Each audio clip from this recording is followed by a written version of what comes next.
So I'm going to talk to you about the world that we are already entering, and it is a very different world from the one that we all grew up in and that our parents inhabited, and the world that our infrastructure, the systems, the institutions that we live in and we work with were all made. So let me remind you about the year that we've just had. It was the first year that the global average temperature exceeded 1.5 degrees above the pre-industrial average. So you may have heard a lot from leaders about keeping below 1.5, keep 1.5 alive. Well, we have exceeded that for 1 year. The temperature is already increasing. It will continue to increase.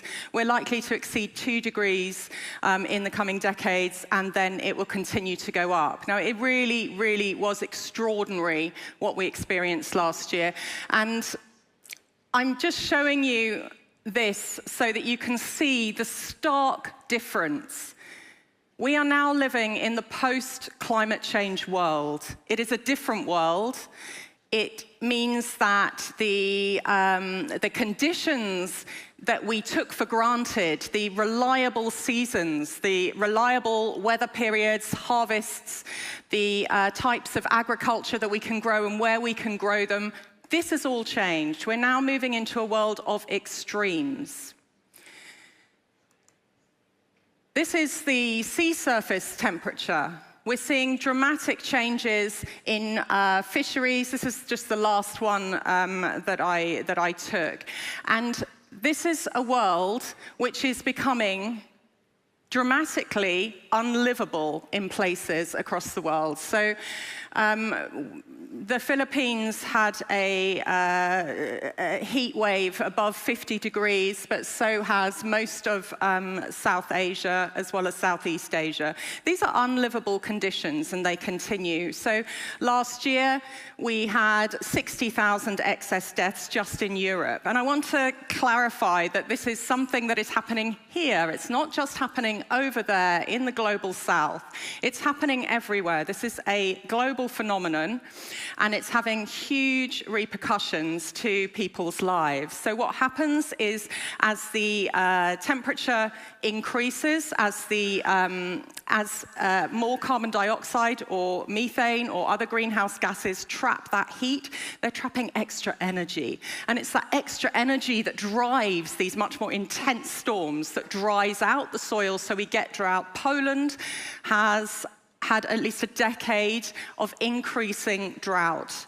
It's a huge problem for agriculture. It's going to be increasingly a problem even for things like infrastructure, because as the soils dry out, they creep away from the foundations of our infrastructure, weakening them. And then hot air holds a lot more moisture, and that extra moisture doesn't come down in a drizzle.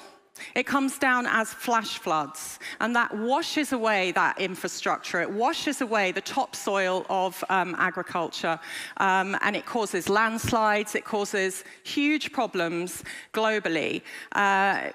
We had in Pakistan a couple of years ago, we had intense heat. These are cascading effects. We had the intense heat waves of weeks, months of intense heat in the high 40 degrees. This was followed, and drought. And this was followed by flash floods and landslides that made 33 million people homeless, displaced within 1 week.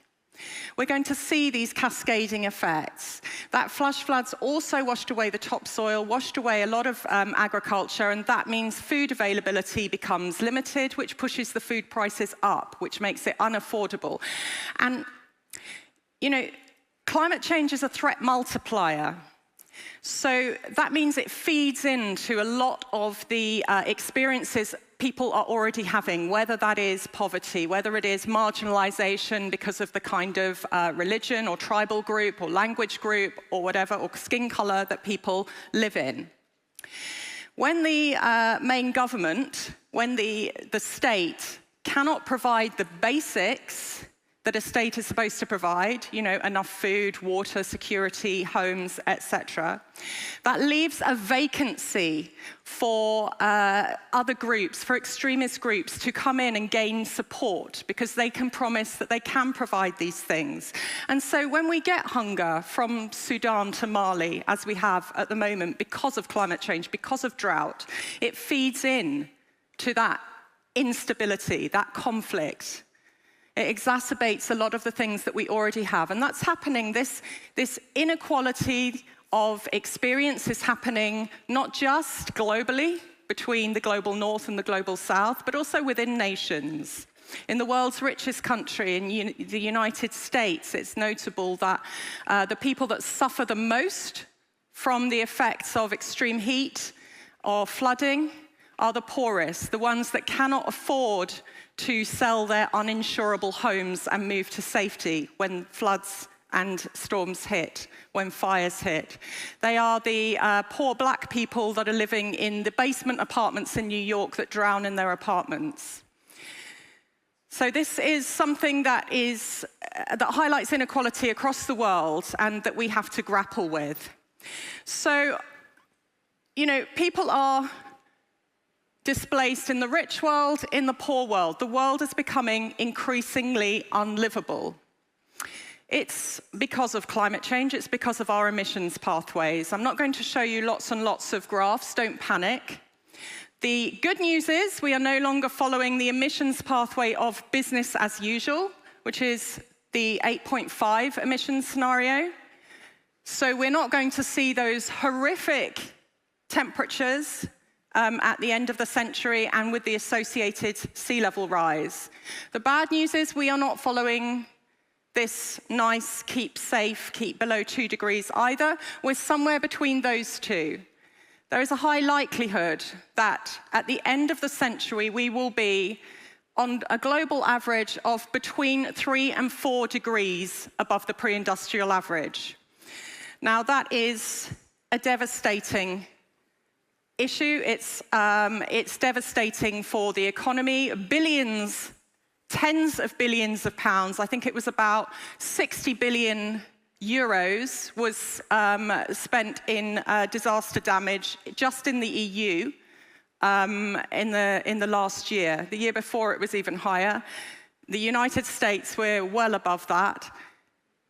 Climate disasters are very expensive. The reason that we are not following the business as usual scenario is because we are decarbonizing our economies.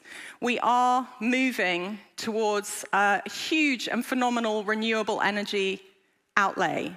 But it is not enough and it is not fast enough. Right, this is affecting Europe as well, but as you can see, at 4 degrees, these multiple impacts of disaster followed by disaster.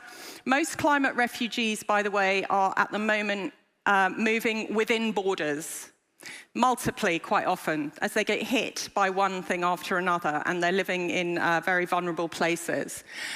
But as you can see, the unlivable conditions that we are expecting to see over the coming decades stretch, through the Americas down to Patagonia, up to the Great Lakes. In southern Europe has already lost its nice Mediterranean climate. We're already seeing desert conditions across the southern Spain. Parts of Italy are on fire. Northern parts are flooded. Agriculture is massively affected. Who remembers the terrible floods and storms that hit from Greece to Germany, wiping out enormous amounts of agricultural production?